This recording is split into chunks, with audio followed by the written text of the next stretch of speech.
In the world of music, some names echo louder than others, etched into the very soul of rock and roll. Welcome to the Real History 101. Today we journey into the life and legacy of a legend, a man whose story is as raw and electrifying as his sound. Ozzy Osbourne, the Prince of Darkness, a figure who defied odds, shattered boundaries, and redefined what it means to be a rock icon. But before the fame, before the chaos, before the myth, there was simply a boy from Birmingham, longing for something more. Join us as we peel back the layers of history, tracing the footsteps of a young dreamer through the shadows of post-war England to the blinding lights of global stardom. This is not just the story of a musician, it's the story of resilience, transformation, and the enduring power of music. Get ready to discover the real story behind the legend. This is the Real History 101, the Ozzy Osbourne legacy. John Michael Osbourne, a name that might not immediately ring a bell for everyone, but you definitely know him better as Ozzy, the Prince of Darkness, a rock and roll icon. He grew up in the heart of post-war Birmingham, a city rebuilding itself brick by brick. It was a tough, grey world, especially for a working-class kid trying to find his place amidst the factories and the smoke. Life wasn't easy. School was a constant struggle. Undiagnosed dyslexia made him feel like an outsider, always a step behind, struggling to keep up with his peers. He left school at 15, eager to escape the confines of the classroom and find his own path. He drifted through a series of dead-end jobs, each one more soul-crushing than the last, and even had a brief stint in jail. A wake-up call that he needed a different direction. At that point, a career in music seemed impossibly out of reach. A distant dream for a kid from his background, that is, until he heard the Beatles on the radio and everything changed. Their sound was a burst of vibrant colour in his otherwise bleak and monochrome world, a revelation that music could be a powerful force, and for the first time, Ozzy saw a way out of his circumstances, a glimmer of hope that he could create something meaningful. Inspired by this newfound passion, he scraped together every penny he could find, enough money to buy a microphone and a small amplifier. With his equipment secured, he took a leap of faith and put up a sign. Ozzy Zig needs gig. A simple message, but it spoke volumes about his ambition. He had no formal training, no connections, just a raw, desperate need to be heard, to express himself through music. That small act of defiance, that handwritten sign, set him on a path that would not only change his life, but also leave an indelible mark on music history. The kid from Birmingham, the one who felt like an outsider, was about to discover his true calling, his destiny. At that time, no one, including Ozzy himself, could have possibly guessed the magnitude of what was about to unfold. Ozzy's incredible journey from a struggling outsider to a globally recognized icon was just beginning to take shape. Sometimes all it truly takes is a powerful dream, a little bit of hope, and the courage to take that first crucial step. Ozzy's ad caught the attention of Tony Iommi, Bill Ward and Geezer Butler. Together they formed a band, first Pocahontas, then Earth, but something was missing. Geezer wondered, what if music could be as scary as a horror film? Tony's heavy, down-tuned guitar and Ozzy's haunting vocals gave birth to a new sound. They wrote Black Sabbath, slow, heavy and ominous. The band took the song's name and heavy metal was born. Their music was loud, dark and raw, echoing the industrial chaos of Birmingham.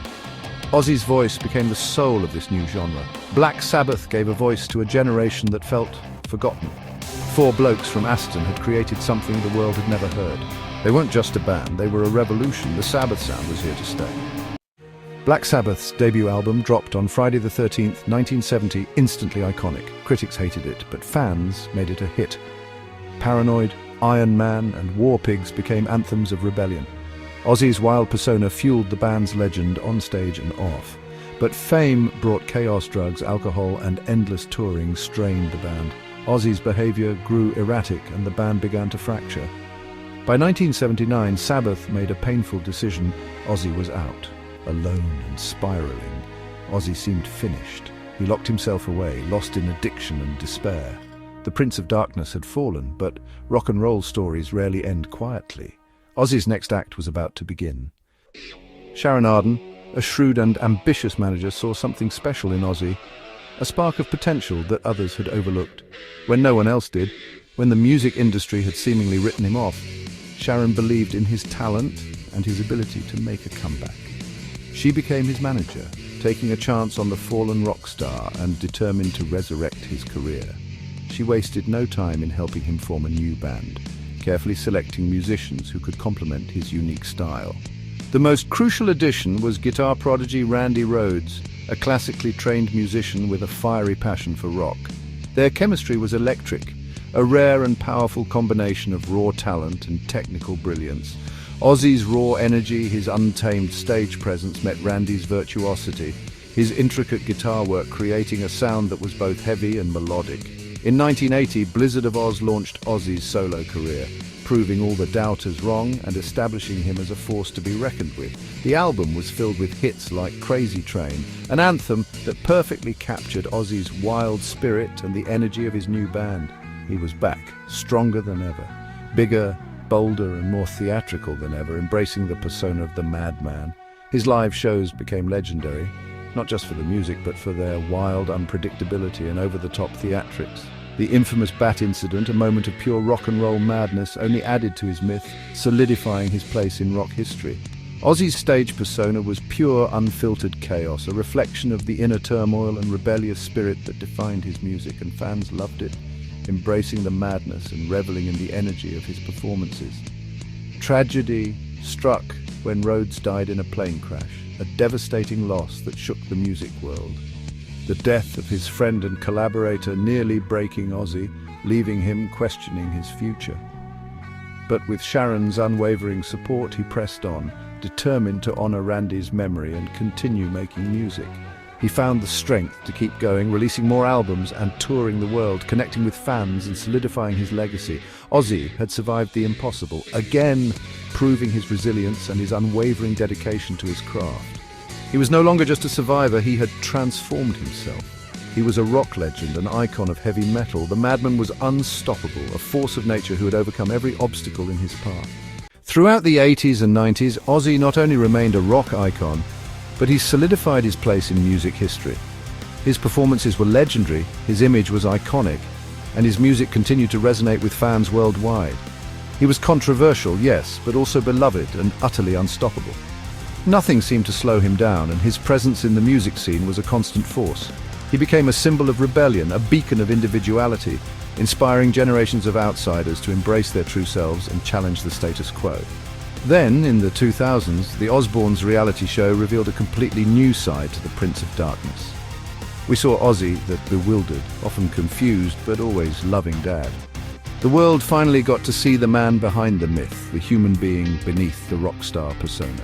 And surprisingly, they loved him even more for it. But behind the fame and the fortune, Ozzy battled his own demons, struggling with addiction and a series of health issues.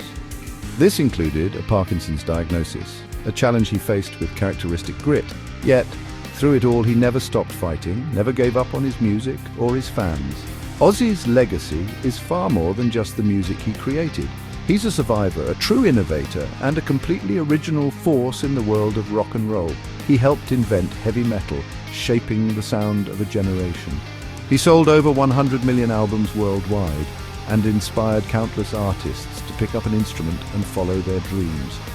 From the grey, industrial streets of Birmingham, England, to the biggest concert venues around the globe, Ozzy proved that even the wildest dreams can come true with enough talent, hard work and a little bit of madness. As he once joked with his signature self-deprecating humour, "Of all the things I've lost, I miss my mind the most." But it's that very wild mind, that unique perspective, that changed the landscape of music forever and continues to inspire us all.